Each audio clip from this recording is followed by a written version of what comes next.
अस्सलाम वालेकुम। मैं हूं हुमायूं कामरान और आप देख रहे हैं हमारा यूट्यूब चैनल स्टार्स विदेश के। इस सेक्शन में हम आपकी मुलाकात ऐसी ऑर्गेनाइजेशन से करवाते हैं जो डिफरेंटली एबल्ड बच्चों के साथ मुंसलिक हैं और उनके लिए काम कर रही हैं। आज के इस सेशन में लाहौर से हमारी गेस्ट हैं मिस पलवशा तनवीर। ये डायरेक्टर हैं स्किल्स पोर्टल की। आइए इनसे मिलते हैं और इनके बारे में और स्किल्स पोर्टल के बारे में मजीद जानते हैं। So thank you very much miss Palwasha Tanveer कि आपने हमारे लिए टाइम निकाला और we welcome you at our channel. Okay, thank you so much sir. आपका जो काम है और जिस डेडिकेशन के साथ आप ये कर रहे हैं कि पेरेंट्स तक उनकी नीड पहुंच सके और कि वो जो डिफरेंट प्लेसेस पे जा रहे होते हैं और देख रहे होते हैं, तो I think it's a good opportunity for parents कि वो इस तरह के सेशंस को ज्वाइन करें और उनको पता चल जाए कि उन्होंने अपनी नीड के अकॉर्डिंग बच्चे को कहाँ लेके जाना है। तो सबसे पहले तो आपको अप्रिसिएशन कि आपने इतना अच्छा स्टेप और इतना अच्छा इनिशिएटिव लिया हुआ है। Right, thank you very much ji for the kind words. तो मिस पलविशा, हम स्टार्ट यहाँ से करते हैं कि आप हमें थोड़ा सा अपने स्किल्स पोर्टल के बारे में थोड़ा सा इंट्रोडक्शन दे दें कि ये कब से स्टार्ट किया आपने और लाहौर में कहाँ हैं आप और कैसे काम कर रहे हैं। ये थोड़ा सा इंट्रोडक्शन दें तो फिर हम आगे चलते हैं।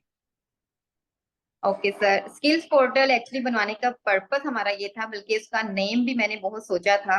और जब से मैं अपनी ग्रेजुएशन में थी और मैंने सोचा था कि मुझे एक ऐसी ऑर्गेनाइजेशन बनानी है इन बच्चों के लिए, और उसका नाम ऐसा होना चाहिए जो बेसिकली उनकी नीड के अकॉर्डिंग हो। तो स्किल्स के नेम से ही अगर आप देखें कि हम जिन स्पेशल नीड बच्चों के साथ काम करते हैं, तो उनकी फंक्शनल पे मूव करने के लिए हमें एक स्किल बेस्ड थेरेपिस्ट की तरफ जाना पड़ता है। तो इस ऑर्गेनाइजेशन को बनाने का पर्पस और इनिशिएटिव तो अभी हमने 1 जून से ही लिया है, और अल्लाह पाक इसमें बेहतरी करें हमारे लिए, और जो हम सोचा है और जो हमारा एम है हमें हमारे टारगेट तक पहुंच जाए। तो अब इसमें हमने थेराप्यूटिकली इंक्लूसिव और इसमें आगे वोकेशनल एंड ऑन ऑफ बच्चों की नीड्स के अकॉर्डिंग चीजों को पुट ऑन करना है। तो बेसिक पर्पस भी ये था, और सेकंड पर्पस इसका मेन था कि हम इसको एक ऑर्गेनाइजेशन को ट्रस्ट बेस्ड बनाना चाह रहे थे। क्योंकि जब मैं अपनी क्लिनिकल प्रैक्टिस में होती हूँ और हम देखते हैं कि बहुत से पेरेंट्स ऐसे आते हैं जो अफोर्ड नहीं कर पा रहे होते हैं। तो अभी हमारा रजिस्ट्रेशन का प्रोसेस भी चल रहा है। जैसे ही वो रजिस्टर्ड होगा तो इंशाल्लाह हमारे साथ वो लोग भी शामिल होंगे जो सिर्फ इस वजह से अपने बच्चों की थेरेपीज नहीं करवा पाते कि वो पे नहीं कर सकते। और अभी भी हमने जब स्टार्टिंग में ही बिजनेस बेस नहीं किया, अभी भी हमारे सिर्फ हमने एक्सपेंसेस को देखा है, और जो जितना पे कर सकते हैं हम उसी को लेके चल रहे हैं। राइट। और साथ ये भी बता दीजिए कि आप लाहौर में किस जगह पर मौजूद हैं। लाहौर में इस टाइम तो मैं जोहर टाउन में मौजूद हूँ, और स्किल्स पोर्टल हमारा वापडा टाउन में वाह। है। नियर प्लेस है, वापडा टाउन J3 में है। राइट। तो आप लोगों का क्या इरादा है यहाँ पर जब आप थेराप्यूटिक सर्विसेज कहते हैं तो कौन कौन सी थेरेपीज और कौन कौन सी सर्विसेज आप दे रहे हैं और आगे देने का इरादा है। ओके, स्किल्स पोर्टल में जो हमारे एम और टारगेट्स हमने सेट किए थे, इसमें हमारी 101 सेशन में जैसे occupational therapy, speech and language, और ABA therapy, art, music, inclusive के लिए हमारी स्पेशल एजुकेशनल, हमारी ADLs की ट्रेनिंग, और इसके अलावा हमारी सेंस इंटीग्रेशन थेरेपी है इसमें। इसके अलावा हम म्यूजिक की तरफ और फंक्शनल चीजों की तरफ मूव ऑन करेंगे इसमें। तो स्टेप बाय स्टेप अभी हमने 101 सेशन से स्टार्ट किया है कि हमारे बच्चों के इंडिविजुअल सेशंस होंगे, प्लस उसमें थोड़ा सा इंक्लूसिव है, जिसको हमने विद इन 2 मंथ्स में हमने प्रॉपर एक मॉन्टेसरी लेवल पे लेके जाना है। राइट। अच्छा, ये बताइए कि जब आप इस सेटअप में डिफरेंट सर्विसेज दे रहे हैं तो अगर हम व्यूअर्स की आसानी के लिए पूछना चाहें कि किन किन चैलेंजेस वाले बच्चों को आप डील कर रहे हैं यहाँ पे और किस एज ग्रुप में आप डील करती हैं, क्या वो भी एक कुछ एज ब्रैकेट भी है एसोसिएटेड आपके सर्विसेज के साथ। नहीं सर, एक्चुअली में मैंने आपको नहीं, एक्चुअली में आपको मैंने एम ही उसका बताया कि जब हमारा बनाने का पर्पस ये था तो हमने उसको स्पेसिफाई नहीं किया गया, क्योंकि नीड किसी भी एज में हो सकती है, किसी भी टाइम पे हो सकती है। तो हम इसमें स्पेसिफिकेशन पे नहीं जाएंगे, ना चैलेंजेस को देखेंगे, क्योंकि बाय नेचर और बाय प्रोफेशनल मैं वो बंदी हूँ जो हर चैलेंज एक्सेप्ट करती हूँ। ठीक है, और हम ये चाहते हैं कि वो चाहे सवेयर लेवल भी हो तो मुझे उसको डील करने में मसला नहीं है। हमने उन बच्चों के लिए भी कुछ करना है। हम उस वजह से एक बच्चे को रिफ्यूजल में नहीं डाल सकते कि हम आपके बच्चे के साथ टाइम ज्यादा स्पेंड नहीं कर सकते या उसके साथ ज्यादा एनर्जी वेस्ट नहीं कर सकते। तो इसमें हमारे पास मल्टीपल डिसऑर्डर्स के बच्चे हैं, ऑटिज्म है, एडीएचडी है, हम down syndrome, neuro developmental disorders में जितनी भी कैटेगरीज फॉल करती हैं हम उन सबको डील कर रहे हैं। एज लिमिट नहीं है, अभी तक हमारे सेंटर में 19 ईयर्स तक भी इनरोल हैं बच्चे, जिनकी हमने अब इस एज क्राइटेरिया के अकॉर्डिंग हम उनकी ऑब्वियस एजुकेशनल प्लान पे हैं और वोकेशनल प्लान पे हैं। ऑब्वियस एज क्राइटेरिया अकॉर्डिंग उनके हम प्लानर्स को स्पेसिफाई करते जाएंगे, लेकिन हर कैटेगरी का बच्चा यहाँ आ सकता है। राइट। अच्छा ये बताइए कि जब डिफरेंट बच्चे, डिफरेंट एज ग्रुप के बच्चे आते हैं और डिफरेंट चैलेंजेस के साथ, जितने भी न्यूरो डेवलपमेंटल चैलेंजेस हैं उनका आपने जिक्र किया, तो आपके पास बच्चे आते होंगे जो कि जिनकी डायग्नोसिस हो चुकी होती होगी, और कुछ ऐसे भी आते होंगे जिनकी डायग्नोसिस नहीं होती। तो जिनकी नहीं होती, क्या यहाँ पे सर्विसेज होती हैं उनको डायग्नोज करने की, या आप रेफर करते हैं कुछ लोगों को, कैसे करते हैं काम? नो नो, इसमें सर हमारा डायग्नोस्टिक क्राइटेरिया हमारे ही सेंटर में है, क्योंकि जितने लोग काम कर रहे हैं वो सारे प्रोफेशनल हैं। By profession I am occupational therapist, हमारी नेक्स्ट पार्टनर हमारी स्पीच थेरेपिस्ट हैं, हमारी एपीए, हमारी स्पेशल एजुकेशन, मतलब सब प्रोफेशनल हमने हायर किए हैं, ताकि हम ही बच्चों के असेसमेंट के बाद जब हमारे पास बच्चा आ गया है, जो फर्दर नीड होगी, जो मेडिकल इन्वेस्टिगेशन है, कोई एमआरआई की जरूरत है, कोई हियरिंग टेस्ट की नीड है, किसी मेडिकेशन पे है बच्चा, किसी एपिलेप्सी के साथ है या वटेवर, उसके अकॉर्डिंग हम रेफर करेंगे। अदरवाइज हमारी सर्विसेज वहीं पे अवेलेबल है बच्चों के लिए, और वो फ्री ऑफ कॉस्ट है असेसमेंट, उसमें हम उसको चार्ज नहीं करते हैं बिल्कुल भी। राइट। अच्छा एक और चीज़ है कि जब आप डिफरेंट सर्विसेज दे रही हैं, डिफरेंट थेरेपीज दे रही हैं, ख़ास तौर पर आप खुद स्पेशलिटी आपकी ओटी है, ओटी में ख़ास तौर पर कुछ स्पेसिफिक इक्विपमेंट मटेरियल यूज़ होता है। How well equipped is your centre as far as those material और इक्विपमेंट इज कंसर्न? या श्योर सब, कभी मैं आपको, आप लाहौर बेस्ड हैं?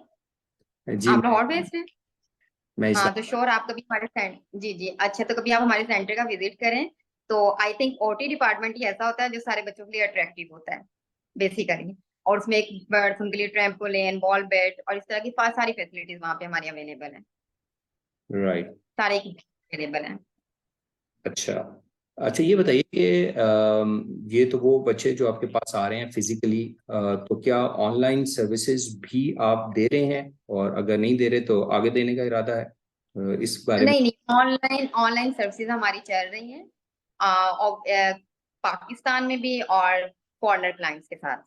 ज्यादातर फॉरेनर क्लाइंट्स को हम डील कर रहे होते हैं, तो वो वीकेंड्स पे भी चल रहा होता है क्योंकि उनकी टाइमिंग का थोड़ा सा इशू आता है, तो ऑनलाइन सर्विस हमारी अवेलेबल है। राइट।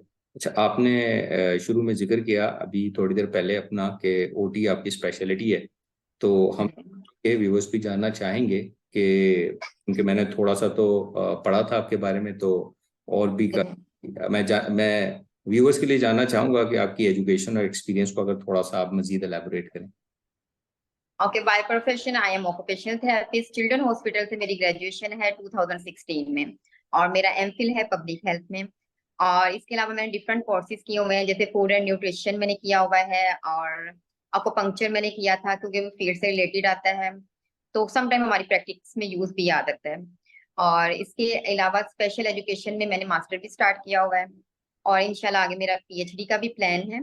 और अभी रिसेंटली मैं थ्री वर्क एक्सपीरियंस में देखूं तो मेरा सबसे पहले मैंने अपनी जॉब राइजिंग सन में स्टार्ट की थी, और उसके बाद मैं शिफा इंटरनेशनल इस्लामाबाद में मूव कर गई थी।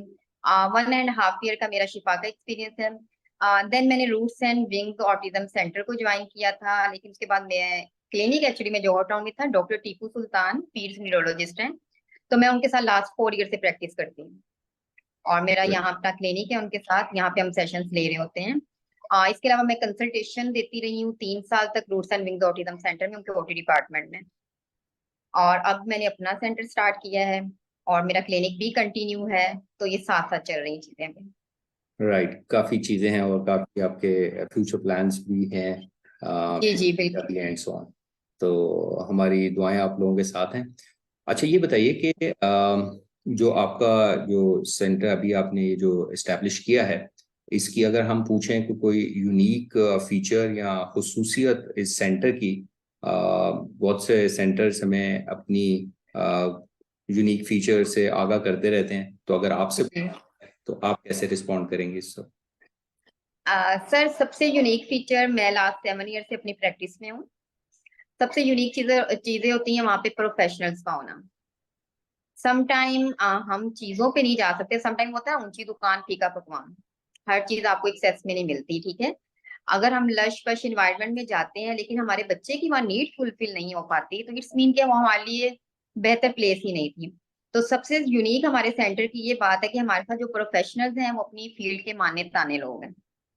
अभी आपने प्रोफेशनल्स का जिक्र किया और टीम का जिक्र किया, तो हम जानना चाहेंगे अपने व्यूअर्स के लिए कि यहाँ पर इस सेटअप में कौन कौन से प्रोफेशनल्स आपकी टीम में अवेलेबल हैं बच्चों के लिए, क्योंकि आप डिफरेंट सर्विसेज दे रही हैं, तो उसके बारे में अगर थोड़ा सा ओवरव्यू दे सकें हमें।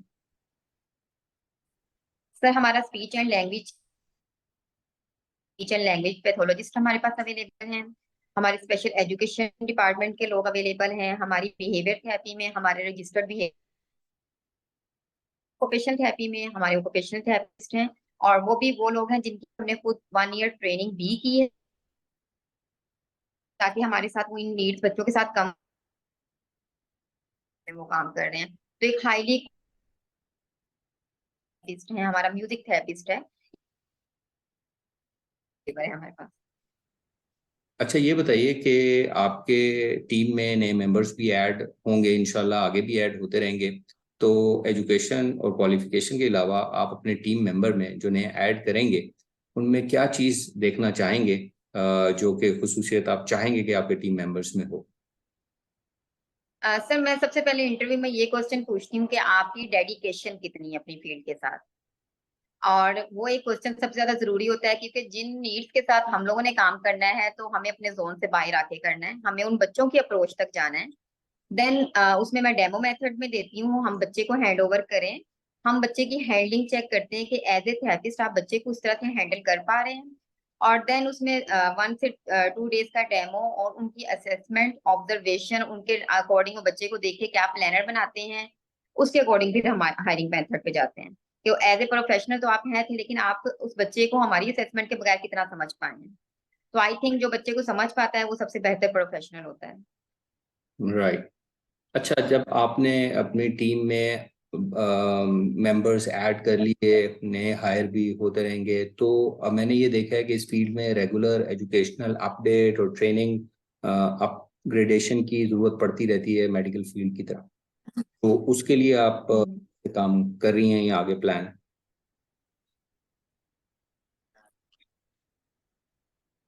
सर एक्चुअली में जो हमने थेरेपिस्ट का है ना, तो हमारा डेली का 1/2 आवर की हमारी स्लॉट ऐसी है जिसमें हम थेरेपिस्ट को भी ट्रेन करते हैं डेली बेस पे। कोई ना कोई डायग्नोस, कोई ना कोई इशू, कोई ना कोई बिहेवियर, ताकि ये ना हो कि अगर बंदा ओटी ही वो ऑक्यूपेशनल थेरेपिस्ट है लेकिन वो फिजियो की नीड ना समझ सकता हो, या फिजियोथेरेपिस्ट है तो वो स्पीच को ना समझ सकता हो। तो as a special need professional हमें हर डोमेन का पता होना चाहिए कि कभी एक इंडिपेंडेंट बच्चे को अगर हम देख रहे हैं तो हम उसके स्पेसिफिक हर चीज को समझ सकें। तो हमारी ये क्लास हमारे थेरेपिस्ट के लिए डेली होती है और ऑनगोइंग प्रोसेस है। वो जितना लर्न करना चाहते हैं, और होपफुली कि अभी हमने फर्स्ट से ज्वाइन किया और हमारे थेरेपिस्ट को 1 वीक में पता चल चुका है कि हम उनको कितना लर्न करवा रहे हैं। और वो इस चीज में खुश है कि उनकी, क्योंकि उनके अंदर कैपेबिलिटी है लर्न करने की। तो स्टेप बाय स्टेप इंशाल्लाह ताला इस नॉलेज को, क्योंकि हम तक नहीं लेके चल सकते, लेकिन हम चाहते हैं हर बंदे तक पहुंचे, कि हर बंदा हर प्रोफेशन को भी डील कर सके। राइट। अच्छा, ये अपने स्टाफ की ट्रेनिंग होगी, तो जो पेरेंट्स हैं जो आपके पास आते हैं अपने बच्चों को लेके, उनकी ट्रेनिंग और गाइडेंस की भी बहुत ज़रूरत होती है, तो उस पे भी काम करते हैं आप लोग? जी बिल्कुल। पेरेंट्स की तो गाइडेंस ऑब्वियस है। पेरेंट्स जिस फेज में होते हैं तो हमें उनको काउंसिल करने की बहुत ज्यादा जरूरत होती है।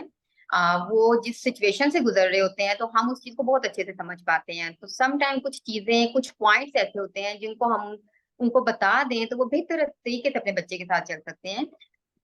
वी नो कि ये लॉन्ग टर्म प्रोसीजर होता है। अगर हम एक पेरेंट्स को सिर्फ पैसे के लिए या इस लालच के लिए कि ये बच्चा मेरे साथ इनरोल हो जाए और मैं 2 महीने में यहाँ पे कोई जादू हो जाएगा और ऐसा हो जाएगा, तो वो हम बच्चे का टाइम वेस्ट करते हैं। आपको मैंने पहले ही बताया कि मैं अपनी इंडिपेंडेंट प्रैक्टिस करती हूँ अपने कंसल्टेंट के साथ। तो मेरे पास जो वॉक इन पेशेंट होता है, वॉक इन बहुत आते हैं, तो जब मैं वॉक इन को डील करती हूँ तो मैं ईच एंड एवरी क्राइटेरिया उनके सामने एक्सप्लेन कर देती हूँ, क्योंकि अपनी क्लिनिक में मैं सेशंस कम लेती हूँ। मैं उनको बताती हूँ कि आपके बच्चे की ये नीड है। एज ए ऑक्यूपेशनल थेरेपिस्ट मैंने इनकी इस नीड को देख लिया, इन प्रोफेशंस की इनको नीड है। बेहतर अप्रोच ये है कि आप अपने बच्चे की बेहतर अप्रोच पे जाएं और उनको डिस्कस करें। और जब पेरेंट्स आपके साथ कोलैबोरेशन में आते हैं, उनके बच्चों के सेशंस चल रहे होते हैं, तो हम लोग उनकी वीडियोस, पेरेंट्स जब बच्चे को छोड़ने आ रहे हैं या वो लेने आ रहे हैं, उनका जो कंसर्न आता है वो डेली बेस पे हमारे पेरेंट्स की अपग्रेडेशन हो रही होती है। नहीं भी हो रही होती तो मैं तो 24 आवर्स हम लोग अवेलेबल होते हैं उनके मैसेजेस कॉल सुनने के लिए। अगर वो वीडियो सेंड करते हैं उनके बारे में उनको बताने के लिए कि आपने हैंडल किस तरह से करना है या इस टाइम पे इस इशू को आप कैसे डील कर सकते हैं। तो हमारे पेरेंट्स का हमारे साथ 24 आवर्स का ही एक रिलेशन चल रहा होता है। राइट, जबरदस्त। अच्छा, एक चीज और जो पेरेंट्स अक्सर डिमांड करते हुए नजर आते हैं कि सेशन ऑब्जर्वेशन, तो जब से ये डिमांड आती है तो how you respond to that? Sir उसमें मैं इस चीज में कभी भी इस चीज में नहीं होना चाहिए कि हम पेरेंट्स को ऑब्जर्वेशन ना करवाएं। क्योंकि हम हर तरह की वो फील्ड से गुजर चुके हैं और सिचुएशन से शायद ही गुजर चुके हैं। पेरेंट्स को शायद लगता है कि पता नहीं मेरे बच्चे को रूम में ले गए हैं, पता नहीं कुछ करवाएंगे या नहीं करवाएंगे। पता नहीं वहां किस तरह से हैंडल होगा, कोई मिस हैंडलिंग ना हो, कोई डांट ना रहा हो, कोई मार ना रहा हो। तो सेशन ऑब्जर्व हम करवा भी देते हैं, बल्कि मैं ये करती हूँ कि 2 से 3 डेज में जब बच्चे की एक रेपो बन जाती है ना थेरेपिस्ट के पास, तो हम पेरेंट्स को या मदर को आप रूम में बिठा लेते हैं और आप एक दफा ये सेशन ऑब्जर्व कर जाएं, आपको आइडिया हो जाए कि आपने कमांड्स किस तरह से देनी है, आपने बच्चे को किस टाइम पे कैसे हैंडल करना है। हाँ, लेकिन पेरेंट्स से मेरी ये रिक्वेस्ट है कि इश्यू इज कि हमें पेरेंट्स को बिठाने में मसला नहीं है। इश्यू इज के बच्चे का टाइम डिस्टर्ब होता है।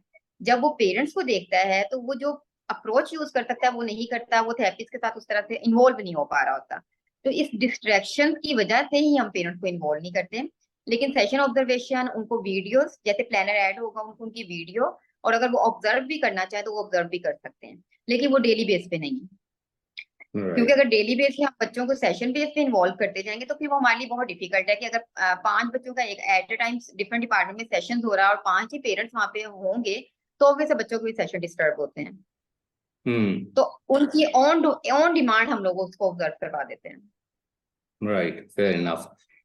अच्छा, एक चीज और, शुरू में आपने जिक्र किया कि इसको ट्रस्ट बेस भी आप अपने सेटअप को करना चाहेंगे, और बहुत से लोगों को सिर्फ इस बेस पे नहीं वापस किया जाएगा कि वो फीस अफोर्ड करना प्रॉब्लम हो।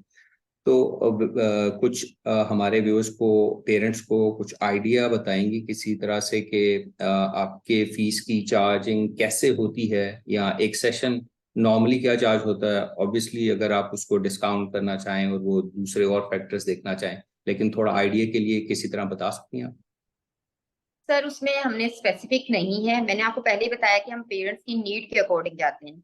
ऑब्वियसली जिस ऑर्गेनाइजेशन को हम लोग रन कर रहे हैं तो उसमें हमारे लिए हमें उन पेरेंट्स की भी जरूरत है जो पे कर सकते हैं, ताकि हम उनमें एडजस्टमेंट में उन बच्चों को इनरोल कर सकें जो पे नहीं कर सकते हैं।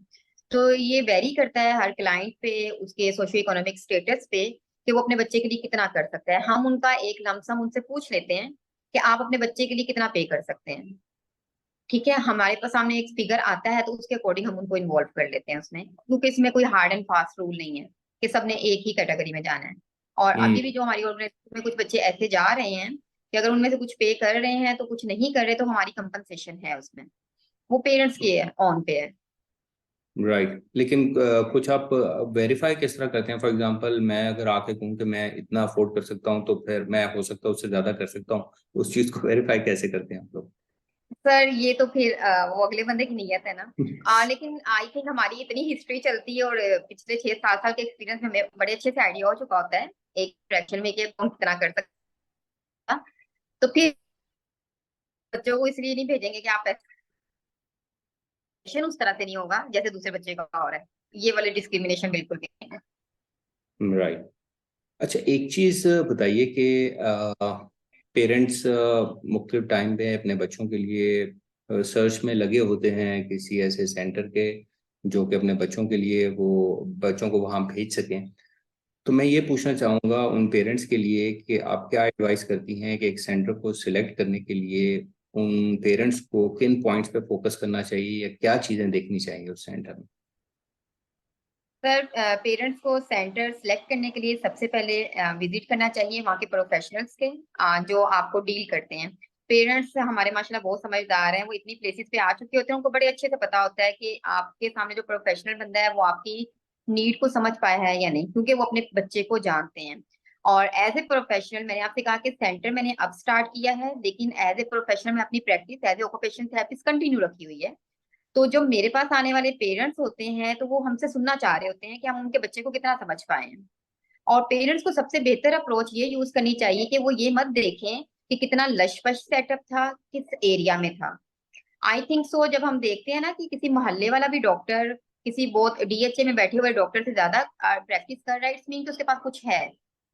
तो समटाइम हमारे जो डेडिकेटेड लोग होते हैं ना, वो इतने हाईली वो नहीं होते, या बहुत ज्यादा वो रिच फैमिली से बिलोंग नहीं कर रहे होते, वो लश-पश सेटअप नहीं बना रहे थे, लेकिन वो मेहनत करना चाहते हैं क्योंकि वो अपनी ऑन पे अपनी प्रैक्टिस को आगे लेके जाते हैं।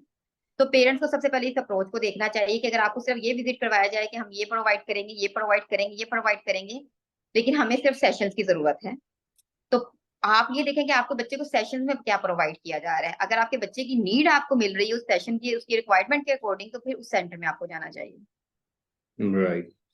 अच्छा, एक पहले जिक्र हुआ जो आपके पास फॉर एग्जांपल 19 इयर्स ओल्ड बच्चा आ रहा है या कुछ और भी आगे भी आएंगे, तो उनकी वोकेशनल ट्रेनिंग या उस साइड पे किस तरह फोकस करने का आपका इरादा है, या अभी क्या कर रहे हैं उनके लिए? सर अभी तो हमने उनके लिए पहले पहले स्टेप में आर्ट को ऐड किया है, आर्ट को जाके हम उनको सिर्फ प्रोजेक्ट बेस लेके जाएंगे, क्योंकि हमने अब उनकी क्वालिफिकेशन का लेवल भी देखने के 2 क्लास के सिलेबस में है या वो 3 क्लास में है, वो भी चलेगा, लेकिन हम पहले आर्ट बेस स्टार्ट करेंगे ताकि इनिशियल लेवल में आ जाए, फिर हम उनके इंटरेस्ट को जज करेंगे। फॉर एग्जाम्पल हम डिफरेंट चीजों को बच्चों के सामने किया, अब बच्चे का मोबाइल में कोई इंटरेस्ट था, बच्चा कोई पेपर मेकिंग में इंटरेस्ट ले रहा है, या वो कलरिंग की साइड पे गया, वो पेंटिंग की साइड पे गया, कुछ चीजों को हम करते हैं, हम बच्चे के इंटरेस्ट को पेरेंट्स से भी पूछते हैं कि उसका ज्यादा इंटरेस्ट घर में किस बात में होता है, उसकी एक्टिविटीज करवाने में हमें लगता है कि इसका हो सकता समटाइम बच्चे ऐसे भी होते हैं जिनका किचन में बहुत इंटरेस्ट है, और एज ए ओटी जब हम फंक्शनल लाइफ तक जा रहे होते हैं तो मुझे नहीं इसमें हर्ज कि हम बच्चे को शेफ तक भी ले जाएं, तो सैंडविच मेकिंग करना या थोड़ा सा बेकिंग में मूव करना, तो वो स्टेप के अकॉर्डिंग, जैसे गर्ल्स के लिए हमारा प्लानिंग यही है कि हम लोगों को इस तरह की लाइफ में मूव करना है, बॉयज के लिए हमारी प्लानिंग ये है कि हम लोग एक इनिशियल बेस से स्टार्ट करेंगे ताकि उनका माइंड इतना काम करने लग पड़े कि हमने क्रिएटिव होना कैसे है, देन हम उनके अंदर एड ऑन चीजें करते जाएंगे। राइट। अच्छा, एक चीज जो मैं पूछना चाहूंगा खासतौर पे वो ये है कि आपका एक्सपीरियंस भी है, तो मैं ये पूछना चाहूंगा कि पाकिस्तानी प्रोफेशनल्स जितने भी हैं इस रिहैब फील्ड के, आप समझती हैं कि किसी खास पॉइंट पे या किसी खास फीचर पे हमें काफी मेहनत करने की जरूरत है अगर हम इस फील्ड को मजीद बेहतर करना चाहते हैं? मतलब पूछना ये चाह रहा हूँ, कुछ कमी महसूस होती है आपको हमारे प्रोफेशंस में? सर ये तो आप मेरी प्रोफेशनल से लड़ाई करवा देंगे। जनरली आप बता दें। नहीं नहीं सर, देखिए मैं एक चीज समझती हूँ कि हर पर्सन अपनी प्लेस पे अच्छा परफॉर्म कर रहा होता है। आई मैं सिर्फ खुद को सामने रखती हूँ, अगर मुझे लगता है कि मैं एज ए प्रोफेशनल अपनी फील्ड के साथ डेडिकेटेड हूँ तो होपफुली, और हर पर्सन होता है, अल्हम्दुलिल्लाह मेरे इंटरेक्शन में जितने लोग आते हैं या जिनके साथ मेरे बच्चे मूव कर रहे होते हैं, तो आज तक मुझे नॉन प्रोफेशनल लोग तो नहीं मिले। तो मैं किसी प्रोफेशनल को कभी भी ब्लेम नहीं करना चाहूंगी, क्योंकि हर बंदा एफर्ट करता है, लेकिन इसमें परसीव करने का समटाइम स्टाइल डिफरेंट हो सकता है, समटाइम हमारे बच्चों का लेवल वो नहीं हो सकता जिस लेवल पे जाके पेरेंट्स सोचते हैं कि ये पता नहीं ये फलां बंदा नहीं कर पाया तो फलां कर लेता। कुछ चीजों को ना पेरेंट्स को भी अंडरस्टैंड करने की जरूरत होती है कि अपने हर बच्चे का लेवल दूसरे बच्चे से डिफरेंट होता है, और हर बच्चा, अगर आप किसी और ने किया और आपका बच्चा नहीं कर पाया, इसमें उस प्रोफेशनल का या उस थेरेपिस्ट का कसूर नहीं है। उसने एफर्ट अगर एक बच्चे के लिए किए तो दूसरे के लिए करना मुश्किल नहीं था। तो सर होपफुली, और आप यकीन माने इस फील्ड में रहते हुए मेरा नहीं ख्याल कि कोई भी प्रोफेशनल गलत कर सकता है या कोई भी थेरेपिस्ट अपने बच्चे के लिए गलत हो सकता है, क्योंकि अल्लाह की तरफ से ना उनके लिए जो प्यार है और जो उनके लिए डेडिकेशन है ना, वो आपके दिल में आ जाती है। और आई डोंट थिंक सो कि कभी आपको उनको डांटने को भी दिल करेगा, कभी हिट करने का भी दिल करेगा, कभी भी ऐसा नहीं होता। वो जो आपकी एक इनर फीलिंग्स है ना उन बच्चों के लिए बेसिकली डेडिकेटेड, वो आपको बनाती हैं। राइट। अच्छा, एक चीज और बताइए कि we are at the end of our interview almost. एक क्वेश्चन है जो मेरे जहन में है कि जो हमारे जैसे माशरे में अभी भी बहुत से ऐसे अल्फाज हम यूज करते हैं जो कि बहुत सी दूसरी जगहों पे ख़त्म हो चुके हैं या ऑब्सलीट हो चुके हैं, माजूर अफराद और इस तरह के अल्फाज, और स्पेशल नीड्स बच्चों के लिए भी डिफरेंटली एबल्ड और इस तरह के और सॉफ्ट वर्ड्स हैं, तो क्या आप समझती हैं कि ऐसे अल्फाज के इस्तेमाल से पेरेंट्स पे और बच्चों पे फर्क भी पड़ता है या कोई ऐसा खास नहीं? सर बहुत पड़ता है। अब फॉर एग्जांपल कि अगर मैं एक बच्चा मेरे पास आए, क्योंकि मैं न्यूरो फील्ड में काम करती हूँ, मैं न्यूरोलॉजिस्ट के साथ होती हूँ, तो बच्चे फिजिकल, सीपी, डिले, माइलस्टोन के बहुत बच्चे मेरे साथ आते हैं। अब मैं आते ही उनसे ही कह दूं, अब बच्चे की नेक होल्डिंग नहीं है और मैं उनसे कहूंगी तुम्हारा तो बच्चा माजूर है, वो ज़हनी भी माजूर है, वो जिस्मानी भी माजूर है। तो वो जो पेरेंट्स वहां खड़ा होता है ना, वो उस चीज की वो उसमें नहीं होता। लेकिन हम ऐसा क्यों सोचते हैं? हम ऐसा मैं अगर एक बच्चे को मैंने स्टार्ट किया है और मैंने उसका एम सेट किया है कि मुझे उसकी लाइफ में कहीं ना कहीं पहुंचाना है, और ये कर सकता है क्योंकि उनके अंदर कैपेबिलिटी है, क्योंकि वो डिफरेंट एबल है, डिफरेंट नहीं है, कुछ उनके अंदर चीजें रूटीन से हट के हैं। तो मैं उन पेरेंट्स को भी ये कहती हूँ और मैं उन लोगों से भी कहती हूँ, मिलने जुलने वालों से, कि आप कभी भी कैटेगराइजेशन में ना जाएं। एक घर में रहने वाले बहन भाई भी एक कैटेगरी के नहीं होते, एक वर्किंग प्लेस पे काम करने वाले भी लोग एक तरह के नहीं होते। तो एटलीस्ट हमारे बच्चों में जो एबिलिटी है ना, हम उनको यूटिलाइज करें। हमारे पेरेंट्स से ज्यादा एंजाइटी में या डिप्रेशन में कोई नहीं होता, क्योंकि वो सोसाइटी को सबसे ज्यादा फेस कर रहे होते हैं। और एज ए प्रोफेशनल मैं उसको कह दूंगी इसने तो होना ही नहीं है, इसने तो ऐसे करना ही नहीं, हमने कोशिश भी तो करे ना। हमने अगर कोशिश ही नहीं की और हमने उनको पहले ही माइंड में बना दिया कि आपका बच्चा कुछ नहीं कर सकता, तो उनकी तो होप वहीं पे खत्म हो चुकी होती है। और सबसे ज्यादा सोसाइटी को लर्न करने की बहुत ज्यादा जरूरत है। हम ये वाले लफ्ज छोटे छोटे इस्तेमाल करना छोड़ देना, तो हमारे पेरेंट्स जो 12-15 घंटे टेंशन में गुजारते हैं ना कि मेरा बच्चा ऐसे क्यों कर रहा है, ये यूं नहीं कर रहा, वो शायद उनके लिए एफर्ट स्टार्ट कर दें, या वो उनको छुपाना छोड़ दें, वो उनको घर में कॉन्फिडेंटली लेके बाहर निकले। मैं आने वालों को कभी भी नहीं रोकती, मैं कहती हूँ आपने पार्क भी जाना है, आपने मार्केट भी जाना है, आपने हर शादी में भी जाना है, आपने किसी दावत को भी मिस नहीं करना। उन बच्चों की भी वो नीड है, अगर वो उस इन्वायरमेंट में जाते हैं तो सर वो अच्छा ग्रो करते हैं। और ऐसा होता है, लेकिन उसमें ये होता है कि सिर्फ पेरेंट्स काउंसलिंग, आप जब पेरेंट्स को थोड़ा सा कॉन्फिडेंस दे देते हैं ना, वो समझता है कि ये बंदा मेरी जरूरत समझ गया, उसने मुझे कितने अच्छे से बता दी है, और थोड़ी थोड़ी सी चीजें थी तो वो एक्सेप्ट करने लग पड़ते हैं कि अगर ये करता है तो मैं अगले बंदे को कन्वे किस तरह से कर सकता हूँ कि मेरा बच्चा इस मसले के साथ ही ऐसे भी हो सकता है। हो सकता है कि जो होप होती है ना सर, वो उनको बहुत आगे लेके जाती है। Right. So thank you very much इस अवेयरनेस मैसेज का, और इसी अच्छे से मैसेज के साथ हम अपने इंटरव्यू को इख्तिताम की तरफ ले जाते हैं। और मैं बलूशा तनवीर आपका दोबारा से बहुत शुक्रिया अदा करना चाहूँगा कि इस सेशन के लिए आपने टाइम निकाला। एंड वी आर होपफुल कि इस इंफॉर्मेशन से जो हमें आपकी बारे में और स्किल्स पोर्टल के बारे में मिली है, तो ये ज़रूर लोगों के लिए हेल्पफुल साबित होगी। So thank you very much once again. Okay sir, thank you so much, so nice. और इसी के साथ हम आपसे भी इजाज़त चाहेंगे। इंशाल्लाह नेक्स्ट सेशन में एक नए गेस्ट के साथ आपकी खिदमत में दोबारा हाजिर होंगे। Until then take care and अल्लाह हाफिज़।